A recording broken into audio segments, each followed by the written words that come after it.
Bentong, mag-aral ka naman. Nung kaedad mo ako, magaling na ako sa multiplication. Eh ma'am, mas magaling naman kasi ang teacher nyo kesa sa teacher ko.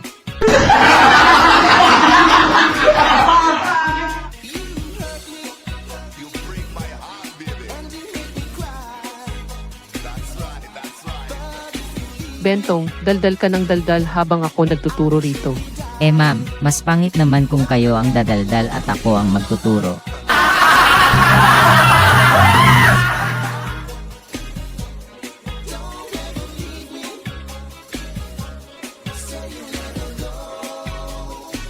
Bentong, ano man ang itanong ko sa'yo, kailangan sumagot ka ng mabilis. Sige ma'am, yun lang pala eh. 10 plus 10. Mabilis?